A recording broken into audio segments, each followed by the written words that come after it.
ආයුබෝවන් ශ්‍රී ලංකාවේ නාගරික සංවර්ධන ක්ෂේත්‍රයේ ප්‍රමුඛතම රාජ්‍ය ආයතනය වන නාගරික සංවර්ධන අධිකාරිය UDA මගින් එහි ඉහළ කළමනාකාරීත්වයට අයත් අධ්‍යක්ෂ නීති තනතුර සඳහා දැනට අයදුම්පත් කැඳවා තිබෙනවා. මේ ඊතා වගකිය යුතු එමෙන්ම ඉහළ වෘත්තීය පිළිගැනීමක් සහිත ස්ථීර රාජ්‍ය සේවා තනතුරක්. ඔබ නීති ක්ෂේත්‍රයේ ප්‍රවීණයෙකු නම් මේ ඒ සඳහා ඔබට ලැබෙන සුවිශේෂී අවස්ථාවක්. රැකියා ස්වභාවය සහ වගකීම් අධ්‍යක්ෂ නීති යනු ආයතනයේ සියලුම නීතිමය කටයුතු මෙහෙවන ප්‍රධාන තනතුරයි. මෙහිදී ඔබට පැවරෙන ප්‍රධාන වගකීම් අතර අධිකාරියේ නීතිමය ප්‍රතිපත්ති සම්පාදනය සහ ක්‍රියාත්මක කිරීම, ඉඩම් අත්පත් කර ගැනීම, බදු දීම සහ සංවර්ධන ව්‍යාපෘතිවලට අදාළ නීතිමය උපදෙස් ලබා දීම, අධිකරණ කටයුතුවලදී ආයතනයේ නියෝජනය කිරීම සහ නීතිමය ලියකියවිලි කෙටුම්පත් කිරීම, ආයතනයේ පරිපාලන සහ මෙහෙයුම් කටයුතු නීති රාමුව තුළ පවත්වාගෙන යාම තහවුරු කිරීම.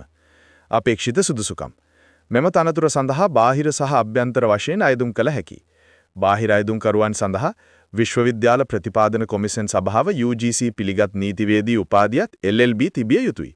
ශ්‍රේෂ්ඨාධිකරණයේ නීතිඥවරයෙකු ඇටර්නි ඇට් ලෝ ලෙස දිවුරුම් දී තිබිය යුතු අතර සිංහල සහ ඉංග්‍රීසි භාෂා දෙකෙන්ම ප්‍රසිද්ධ නොතාරිස්වරයෙකු ලෙස කටයුතු කිරීමට බලය තිබිය යුතුයි. නීතිපති උපාධියක් LLM ලබා තිබීම අනිවාර්ය වේ. පළමු උපාධියෙන් පසු රජයේ සංස්ථාවක ව්‍යවස්ථාපිත මණ්ඩලයක හෝ පිළිගත් පෞද්ගලික ආයතනයක කළමනාකරණ මට්ටමේ මැනේජරියල් ලෙවල් අවම වශයෙන් වසර 15ක පළපුරුද්දක් තිබිය යුතුයි. අභ්‍යන්තර අයදුම්කරුවන් සඳහා ඉහත බාහිර සුදුසුකම් සපුරා තිබීම හෝ නාගරික සංවර්ධන අධිකාරියේ නීති අංශයේ නියෝජ්‍ය අධ්‍යක්ෂ MM13 ග්‍රේඩ් 1 තනතුරේ වසර 5ක සතුටුදායක සේවා කාලයක් සම්පූර්ණ කර තිබීම.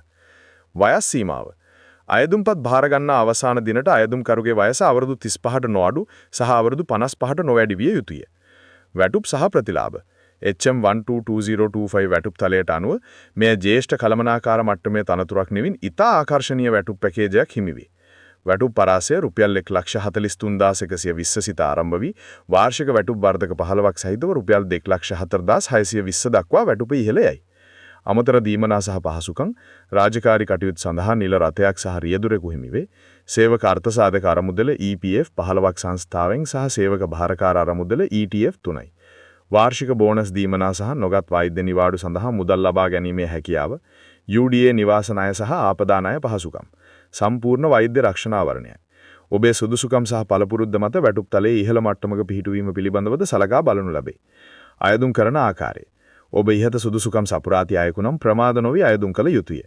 ඔබේ සම්පූර්ණ ජීවදත්ත පත්‍රිකාව CV සකස් කරගන්න, සියලුම අධ්‍යාපන සහ වෘත්තීය සුදුසුකම් මෙන්ම සේවා පළපුරුද්ද සනාථ කරන සහතිකවල් ඡායා පිටපත් අමුණන්න.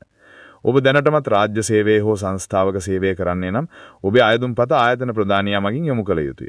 කෙසේ වෙතත් එහි අත්පිටපතක් ඇඩ්වාන්ස් කොපි ඍජුවම අධිකාරිය වෙත යවිය හැකිය. අයදුම්පත යවන්න යට ලිපිනේ සභාපති නාගරික සංවර්ධන අධිකාරිය 7 වන මහල සෙත් සිරිපාය බත්තරමුල්ල. අවසාන දිනය මෙම දැන්වීම නිකුත් කර ඇති 2026 දින සිට දින 4ක් ඇතුළත අයදුම්පත් ඇවිය යුතුය. එබැවින් 2026 අප්‍රේල් 26 වෙනිදාට පෙර ඔබේ අයදුම්පත ලැබීමට සලස්වීම අනිවාර්ය වෙයි. විශේෂ කරුණු මෙම පත්වීම ස්ථීර පදනම මත සිදු කරන අතර තෝරා ගනු ලබන්නේ ඉහළම කුසලතා පෙන්වන අයදුම්කරුවන් පමණි. ඔබ නීතිමය ප්‍රවීණයෙකු ලෙස රටේ සංවර්ධනයට දායක වෙමින් ගෞරවනීය වෘත්තියක නියැලීමට කැමති නම් මේ මග නොහැරිය යුතු අවස්ථාවක්.